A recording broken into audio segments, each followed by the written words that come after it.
Stand up. Hey, fuck, What's your name? What's your name? Jonathan Aguilar Garcia. I'm literally a U.S. citizen. I'm literally a U.S. citizen. What's your name? What's your name? Christian. What's your name? Christian. So ICE agents are still in Minnesota and they're still attacking U.S. citizens. The two gentlemen that they just kidnapped. I'm not going to call it arresting because they didn't arrest anybody. They don't have judicial warrants. These aren't criminal arrests. These are just masked thugs out kidnapping people. And the two people they just kidnapped are United States citizens. You know, the very people that Border Patrol and ICE do not have jurisdiction over. Yeah, that United States citizen. This right after Governor Walz just told ICE to get the fuck out of Minnesota. Okay, so ICE is starting to harass Native Americans. A well-known Native American actress named Elaine Miles is currently telling her story of how ICE tried to take her Native ID and say it was fake and try to claim like she was an illegal immigrant or something. And this is just news because this is a more famous person, but this is happening all over America where there's Native people, like ICE pulling you over and then asking for your papers like it's 1930s Germany. And that's bad enough as it is, right? Like, because guess what? Even like 2 years ago, the thought of anyone in a uniform walking up to you because you're brown and saying, hey, show me your papers was absurd. Like, people thought that would never happen in America. But put a pin in that. The really crazy part is the obvious part, where it's like you're Native American. People with lighter skin stole this land from people that look like this woman, right? So ICE agents are now asking American citizens for their paper, just like Kristi Noem said she wanted them to do last night. Yep. In Minneapolis, ICE agents are walking up to just random U.S. citizens and saying, show me your papers. We will ask the questions.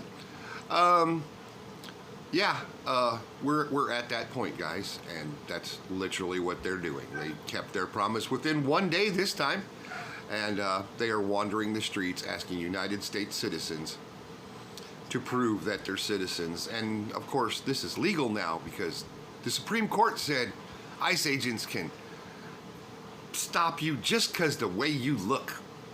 An American teenager was taken by ICE agents right outside his own home, even after he calmly told them he could go inside and retrieve his ID to prove who he was. You heard that right. Not at the border, right in front of a residential house. In the video, the teen stays calm. He repeatedly explains that his identification is inside the home, just a few steps away. The agents refuse. They make it clear they are not going to verify his identity on the spot. Instead, they say, we'll confirm it at headquarters. Native American was just arrested and ICE tried to deport her. What? That's right. Leticia Jacobo is a 24-year-old and was born in Phoenix. She is also a Native American who is a member of Arizona's Salt River Pima Maricopa Indian community. When this 24-year-old's mother, Erica Burns, went to the jail to pick up her daughter after she was arrested for allegedly driving with a suspended license, the jail told her no, they were unable to release her because ICE was on the way. This was understandably shocking news, and Erica didn't know what to say. Why was ICE coming to pick up her daughter? To deport her.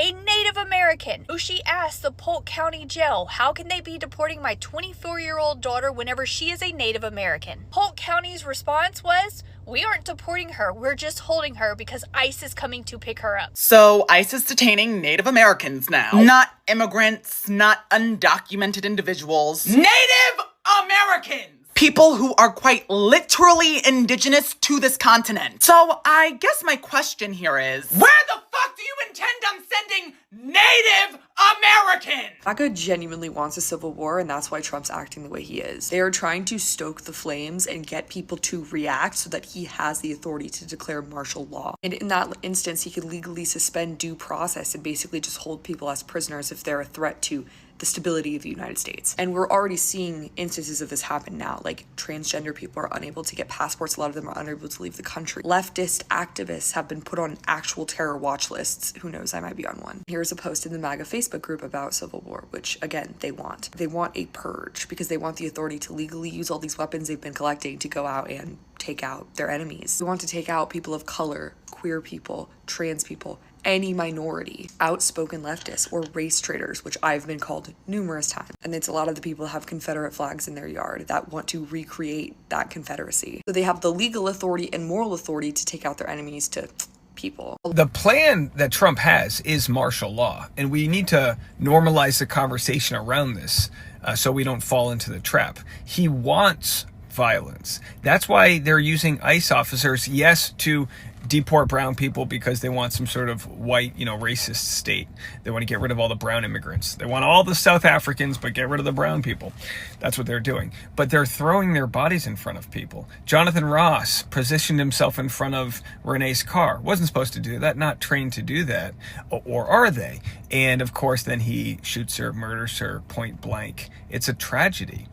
And they want this fight, but I don't think they were prepared to murder a white woman and understand the ramifications from that. Now, everyone's life has value. Everyone's got life, liberty, and should have the pursuit of happiness and be able to protest or drive their car without fear of being assassinated like that. And yet, because the visual is a white Christian woman, who, by the way, if you don't think she's Christian because she's lesbian, that just shows where you are in your sort of evolution about what really matters in this world. But that's what they're doing. They did it at the Target, right, where there's two Latino guys that were filming ICE agents, and one of the ICE officers walked quickly in order to get in the way of this other brown guy, and in doing so, then arrested the brown guy. It's akin to you running into someone's fist, like just running into their fist, and then saying that they punched you. That's what they want. Reckless chaos. And then they can claim martial law when the people don't accept it, and then create this like police state and say, well, we have a domestic war happening here. We have domestic terrorism. We can't possibly hold midterm elections in the middle of this domestic terrorism. So that's it. Make sure everybody knows the game plan as you watch it play out. Now, let me share with you what a fact that I think really is relevant here. So authoritarian regimes usually don't fear opposition. In fact, they want opposition so they can become authoritative like they wish. What they don't like is being exposed. Now, let me try to break this down, because we have been seeing a disturbing trend of ICE agents and ICE goons now picking on American citizens off the streets, pulling them out of their cars. American citizens whose only crime is how they look, and maybe because of how they speak, their accents, And now we are asking a very essential question. What happens when the law stops protecting the people and it starts testing them? And what happens when fear becomes the policy and so brutality becomes the tool? Because across America right now, serious warnings are being issued. And they're not to immigrants anymore, if you observe keenly, but they are now warnings to American citizens themselves. The question many people are asking is simple, but actually terrifying. Is America being pushed? Is America being pushed deliberately towards martial law? Because what we are witnessing with these ICE agent situations does not look like law enforcement exactly. It looks like provocation of American citizens into an uprising, into some kind of fight back, so then they can get a chance to declare martial law. Now, I want us to listen to this American scholar, Professor David K. Johnston, and we'll be back with a good analysis of this situation. Stay tuned. David K. Johnston, I want to ask you about what's happening in Minnesota with ICE agents and the aggressive double down they're doing. They're going to send even more agents. I call them agents. I don't know what they are. I think they're thugs. I think there's they're frustrated linebackers from high school who couldn't make the college team, and now they are getting great economic incentive to join this undertrained, if trained at all, group of people who are being turned loose on the streets of America. But this Minnesota move to sue to stop ICE from being there, I wonder if you could touch on that and that overall situation with ICE. Sure. First thing your audience should know is that I spent a lot of time studying police tactics and strategy I've even written for police publications about these issues. And no, these guys aren't trained. They may have had whatever number of weeks that they claim to have had training with, but simply watching them try to take somebody down tells you that they don't know what they're doing. There are ways to take people down that can be very effective. These guys are goons. I think that's the best word to use for them. And it's clear that they have been taught, and this will be very important in the court case, that they are to have no regard for anyone or anything. We have cell phone videos, not just from Minnesota, but elsewhere, where they say things like, "We don't care.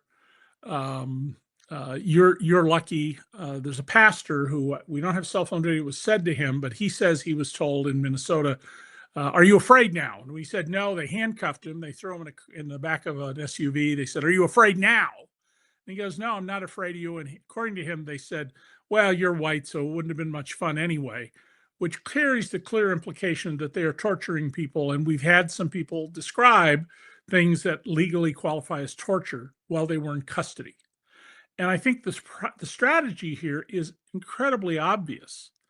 We want to provoke an attack on ICE so that we can take much more serious steps like declaring martial law. That's the goal here. And Donald wants to remove non-white people from this country. That's just eminently clear. I did the top news program in South Africa, or taped in advance for it the other day. And it was one of the things we talked about is why is Trump sending a known racist man with well-described fascist views and a long history of attacking black people to be the U.S. ambassador to South Africa? And one of the questions I raise is, why would the South African government accept his credentials? You don't have to accept an ambassador. You can just tell him to turn around and get on the plane and go.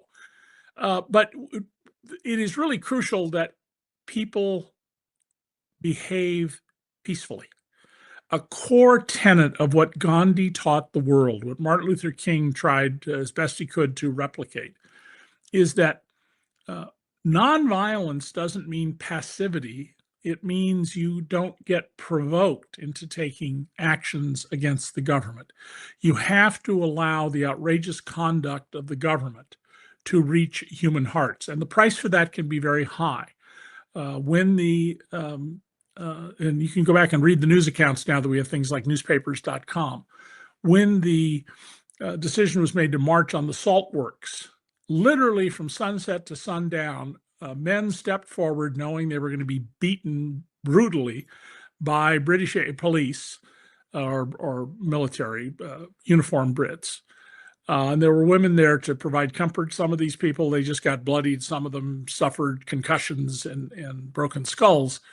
I hope we don't have to get to that level of violence, but we're going to have to record. Thank goodness we have cell phones, and distribute to the world what is happening here. And if you see somebody and you're in a demonstration somewhere who wants to throw a rock or something, stop them.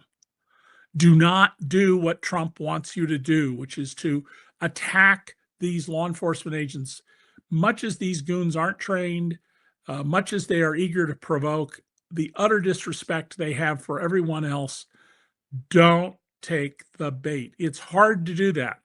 I recognize that. And I've been to more demonstrations since 1968 than I can ever remember.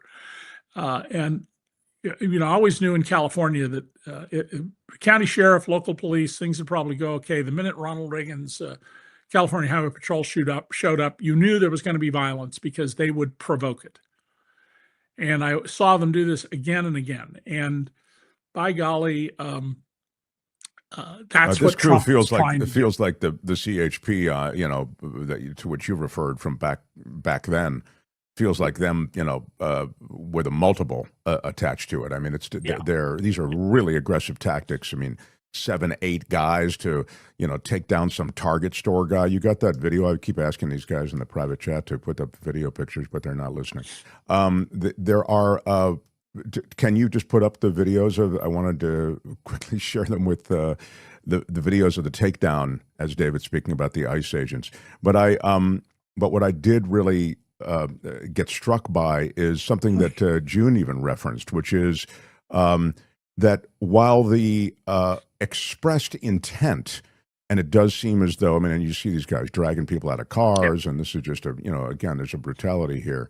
While the expressed intent is directed toward this immigrant community, Somalis, Latinos, etc., what Donald Trump has done, and this regime has done, with this immense number of people who are part of this Department of Homeland Security ICE crusade, is created this army of those who will show up on American streets, and they're intimidating, and they can do everything from chill out an election, right? This is the Target store takedown to which I was referring. Right. They can suppress voter turnout. They can do any number of things, David, that it would seem to me can all serve the interests of this regime. Oh, absolutely. And one of the biggest problems here is the absolute failure of elected Republican leaders to say, this is not America, this is wrong. And that needs to be an important focus of people all across the country. If you have a Republican member of Congress or a Republican senator, you should find when they're going to meet next with their constituents, if they're not too afraid to do that, which many of them are. And the first question ought to be, why have you not denounced the separating of nursing mothers literally from their child, the arrests of American citizens, ICE agents saying, we don't care. And we need to make pariahs of these people who will not stand up. And to those who listen to this show every week, I'm going to repeat something. I hope that there are new people who hear it. More than 1 million people died for the idea of the United States of America. And if you're an office holder who's afraid to speak up because you're going to get primaried or voted out, you're worse than a coward. You are beneath contempt. You're violating your oath of office. And I call you people Quisling Republicans. Quisling was the Norwegian collaborator when the Nazis controlled Norway in World War II, and who was subsequently tried and executed, as he well should have been. But don't take the bait. Do not attack these people, no matter how hard it is. You're saying don't take the bait. You don't get into a physical confrontation with them. That's but right. Let me just ask you. That enables them to say, we need to have martial law or take away your rights temporarily. Donald has said in the past, he's talked about suspending habeas corpus. And habeas corpus, the right to be presented to a judge, is listed in the Constitution not as a right, but a privilege. A privilege. Privileges can be taken away. Lincoln did at the beginning of the Civil War. He had no legal authority to do it because only Congress can do it. Congress later gave him that power. I don't think Trump can get that power, but if he simply exerts this power, think how long it would take to get through the courts to get this Supreme Court to take up that issue. Sure, and look at what they're already doing, David. These people who are detained, some of them are American citizens. They're shipping them off without any kind of habeas corpus, as you've just described. And they're denying them medicines. I mean, what if you're on a medication? I'm not a young man, so I'm on several medications I have to have every day. What if there are repeated examples of people who were denied insulin if they require an insulin rejection or heart medications? This entire detention center. This entire detention center thing is replete with examples of people dying. I mean, they're just not getting a lot of ink because of other stuff going on. Ryan is asking and saying the problem with these lawsuits, thanks for the €10 super chat. The problem with these lawsuits is they're likely DOA because of the supremacy clause in the Constitution. Can you speak to that? I think at the district court or trial level, you're highly likely to get judges to issue restraining orders, temporary restraining orders followed by permanent injunctions. Then the problem, as the New York Times brilliantly pointed out Sunday, is you get to the Court of Appeals where about 1 in 3 judges were appointed by Trump, and they've been ruling with him, 95% of the time, overturning district court judges. And then when you get to the Supreme Court, well, they can say yes, no, and delay forever as the majority wishes.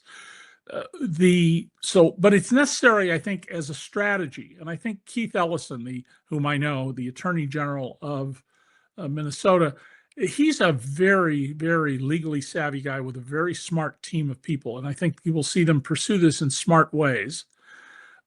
Secondly, federal officers are not immune from state prosecution. And that's why in pretty much unprecedented in my history, at least, the FBI has been told to cut out local law enforcement from the investigation into the killing of Ms. Good. But Keith Ellison's made it clear that he or the district attorney in Hennepin County, or whatever the relevant county is, will be going after these people. The sheriff of Philadelphia County, which is the same jurisdiction as the city of Philadelphia, and the district attorney have also both said, you pull this stuff here, we're going to arrest you, we're going to convict you, we're going to see you off to prison. And the states have authority to do this. The police also don't have to cooperate with these things, which they should not be doing, and that apparently has stopped in New York City since Eric Adams is no longer mayor. People are not powerless in this. But it really is crucial. Do not attack these guys. Film them. And by the way, if you happen to see an incident, model the girl who filmed the death of George Floyd. There are all these videos that, they go all over, they look at the ground, people are screaming foul words. No, don't. Hold the camera, steady as can be a rock, capture what's going on, don't interfere with the audio material by talking, and then distribute the material. Yeah, the smack talking the ICE agents clearly doesn't have any effect. It only just riles them up more. So there's no virtue in that. It just seems that the aggression is truly a cornerstone of what they're doing. They really are shock troops, David. And they're there to cow a populace.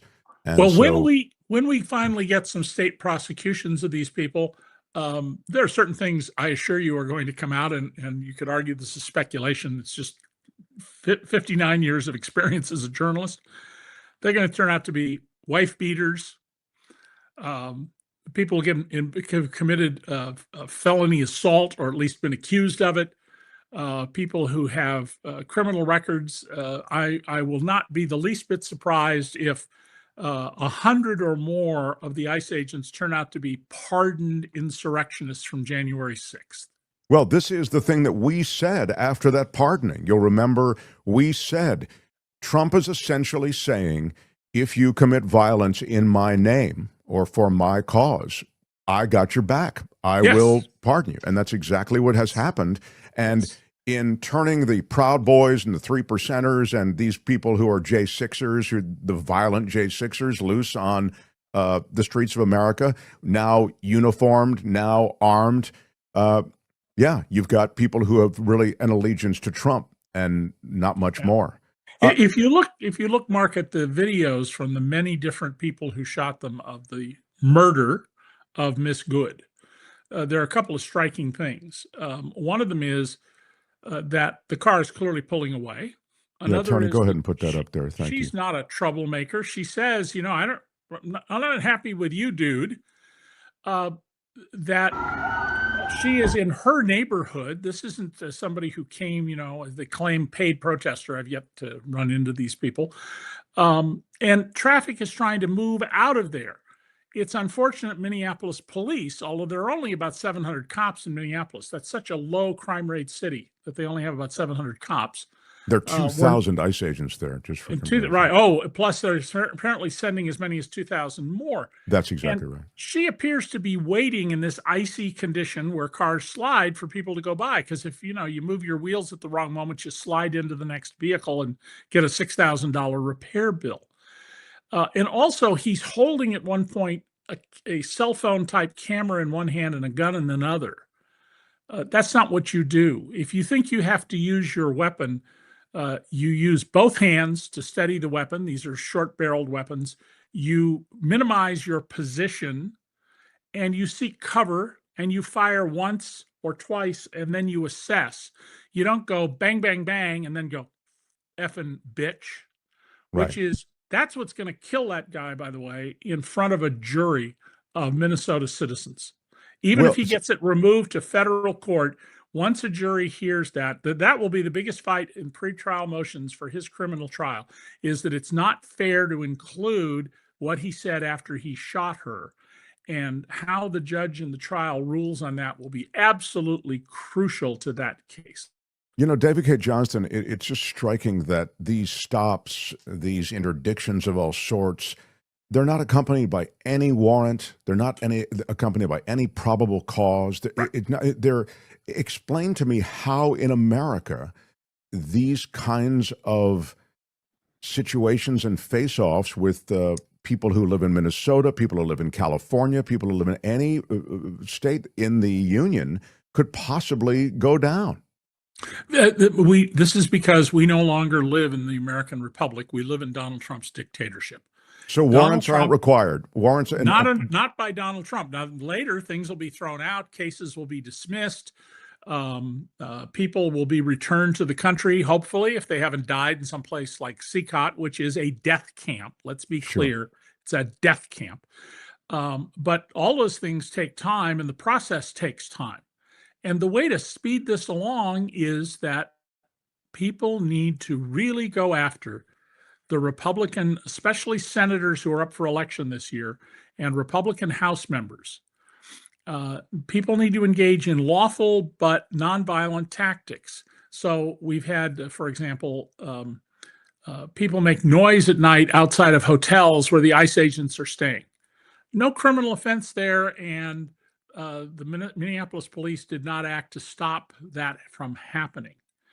Local police need to be told firmly by their leaders, and we certainly saw this in the Minneapolis police chief's public appearance, that we're not going to cooperate in this stuff. I think they should be told, you're to watch, and when you see illegal acts by ICE officers, you're to act against them. You are to arrest them on state charges. Even if they don't hold up, there needs to be pushback to Trump about this. Now, I just saw a headline. I just came from teaching, so I didn't have time to read the full story, but apparently during that 2-hour interview with the New York Times, they looked at some of the video with him, and Trump expressed some different viewpoints.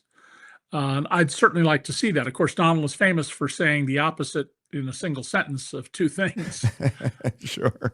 I mean, I think what you're talking about is that when looking at these, he sort of suggested, that didn't seem right, or that doesn't. You're suggesting that. I think this is what you're talking about. I don't know, because I only saw the head about it before we came on the air. But Donald lives in a bubble. All presidents live in a bubble. You get outside that bubble, if like Lyndon Johnson or even Richard Nixon, you have 12 newspapers put in the Oval Office every day, and you pick them up and you take a look at them. Trump doesn't do that. So he's really inside a bubble that insulates him. Sure. And Americans need to find ways to get out a louder message about this. I mean, what Trump is doing on an international scale, is he is making us a pariah nation. He's doing to us what Netanyahu is doing to Israel, and what is going on in several other countries around the world. We're attacking our enemy, our friends. We're making love to our enemies. We're talking about invading other countries, seizing their assets, stealing their oil, and that the Republicans are just afraid to act. That's the most troubling thing. You know, my track record so far on Donald is 1,000%. I'm batting perfectly, but my track record on the Republican leadership and the American voters is terrible. I had a much higher opinion of them than they deserved. They're scared, David. They're scared of physical repercussions. They're scared of physical violence. They're scared of Trump supporters. They're scared of MAGA Nation. The pizza, knock, knock, we know where you live move works. It's being done on judges, on legislators. This is an intimidated GOP crew. Yeah, well, be that as it may, be more like Mark Kelly, be more like Liz Cheney. Whatever I think of Liz Cheney's politics, and that not much, I respect her because she stood up for the right thing. And we need to shame these people. If they are subject to shame, that can be very effective. One of the new things that's happening with this announcement, they're going to go door to door, which is what the Nazis did to find Jews. is apparently there. Well, not apparently. I've seen 2 videos of ICE agents pushing in a door and coming into people's houses without a warrant. If a federal agent or any law enforcement agent shows up at your door, do not open the door. If they say they have a warrant, say, hold it up to the window and let me read it. Slip it under the door or through the transom if it has one, or the mail slot. But do not, under any circumstances, open the door. And the first thing you should do is call local police and say, there are armed men trying to break into my house. They're right there, right now, they have guns, and they're trying to break in the front door of my house, and give your address, because that will bring the local police. And it has the additional virtue of being true. And the reality is that we don't know that they're actual ICE agents. I mean, again, this has been reported over and over in different instances yeah, go ahead. I have one other suggestion for people who are watching this. Call your local police chief and your mayor, whether you live in a little town like I do, 38,000 people, or a big city, and ask if police officers are what they're being trained about dealing with illegal ICE behavior, especially breaking into people's houses and businesses. Police officers locally need to get some training. There's federal supremacy is not a right to run roughshod over the Constitution.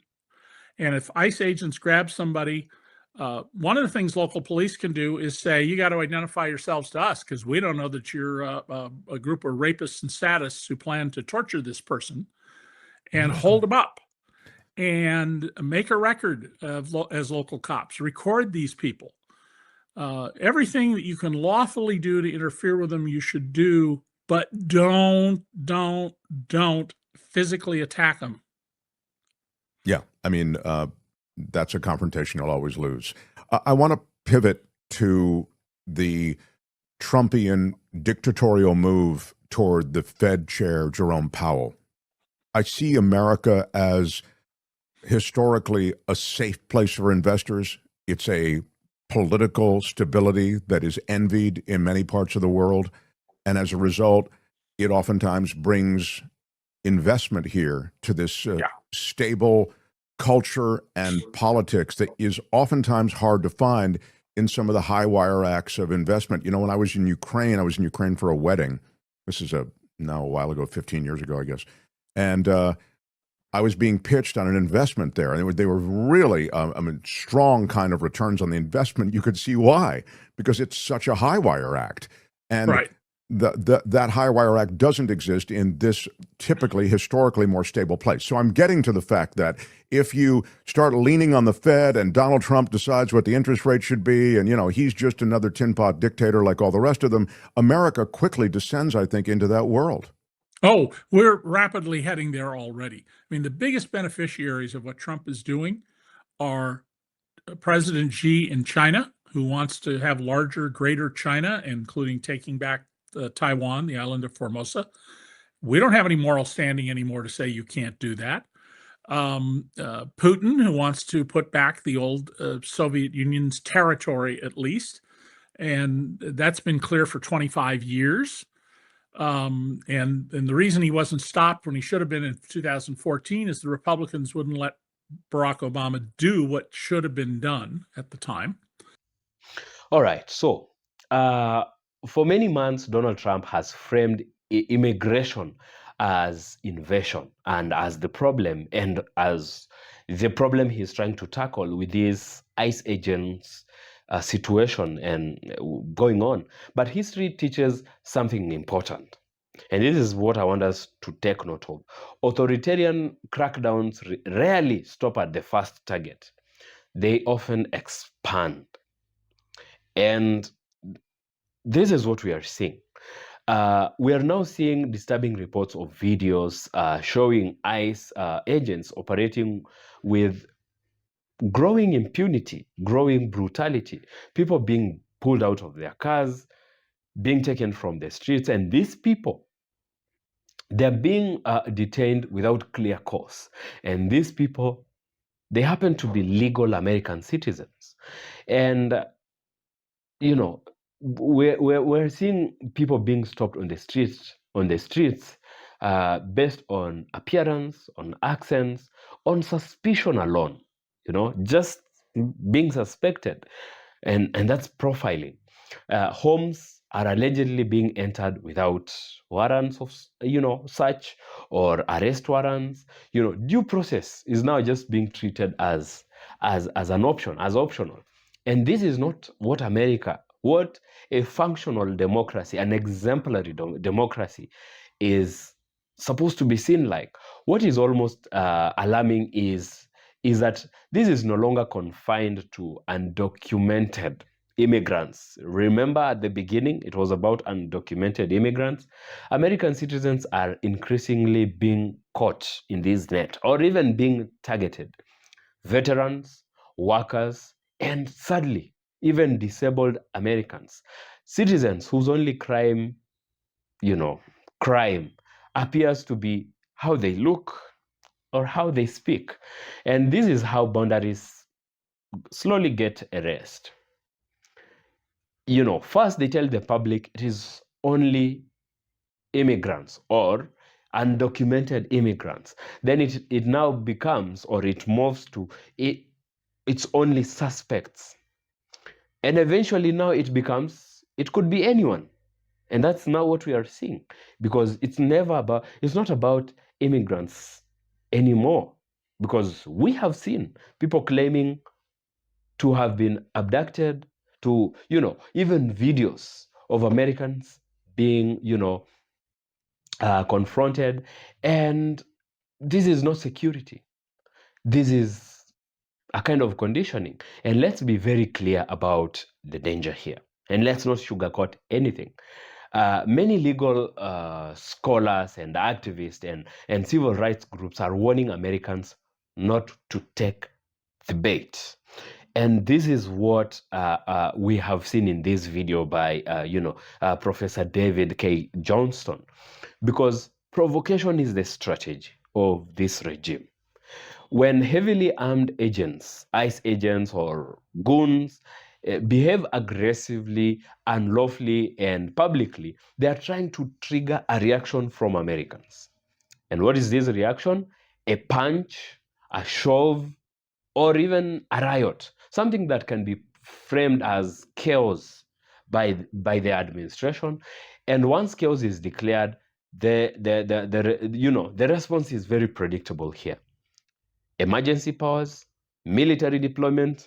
Of course, we have seen such already, in the past, with this regime already, where the army has been sent to the streets, the National Guard has been sent to the streets, and this then is going to lead to suspension of normal civil liberties, and this is basically the classic path to martial law.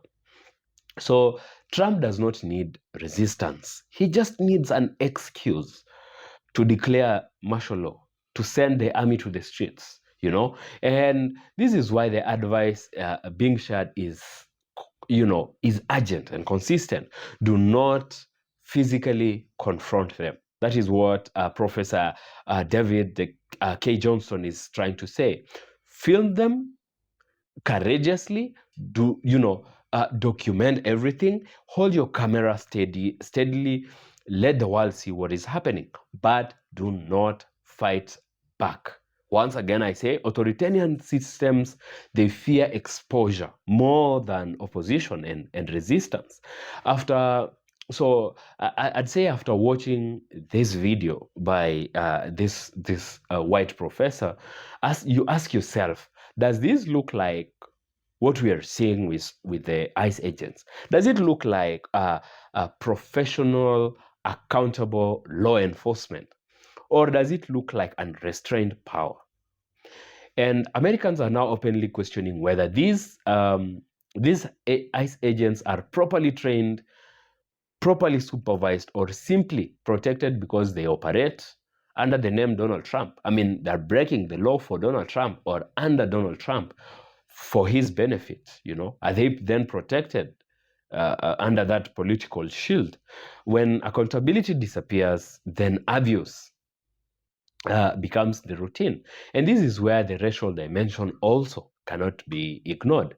Trump's rhetoric has consistently signaled a vision of America that is narrower, that's whiter, and more exclusionary. Immigration is not the end goal. Immigration is not the end goal. Perhaps it is the entry point, because when Donald Trump moved to office, first of all, what he declared is there were no immigrants. There were no asylum seekers to America. But then, ironically, he himself went ahead to sanction or to help white people, white so-called fake asylum seekers from South Africa. Remember the white asylum seekers from South Africa? He even helped them to move to America and settle, despite him declaring that America wasn't going to take any immigrants. So it pointed at one thing. He can loosen, the tightrope when white people are the ones involved. Because looking at the case of people who really needed that help in Africa, for example, there were not those white privileged people from South Africa. Now, perhaps the people suffering in the Congo and in Sudan and in many different places in Africa, but not those privileged white people. But he was willing to take them because they were whites. They were like him. If that doesn't tell you what Trump is trying to imply here, then I don't know what does make sense, here. So history shows us that once a state, normalizes dehumanization, it does not reverse course voluntarily.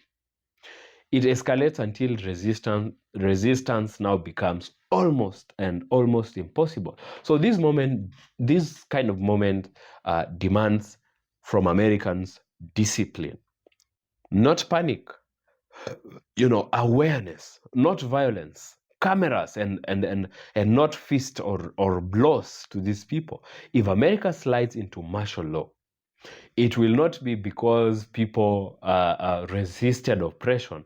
It will be because power successfully, provoked a justification. So the world is watching and history is recording. And what happens next will define whether fear wins or the truth does. Yeah, so that's my take on this. Do share with me your comments, your thoughts in the comment section. And if you like this video, give it a thumbs up and share it. Subscribe to this channel if you like this kind of content, and I'll see you in the next video.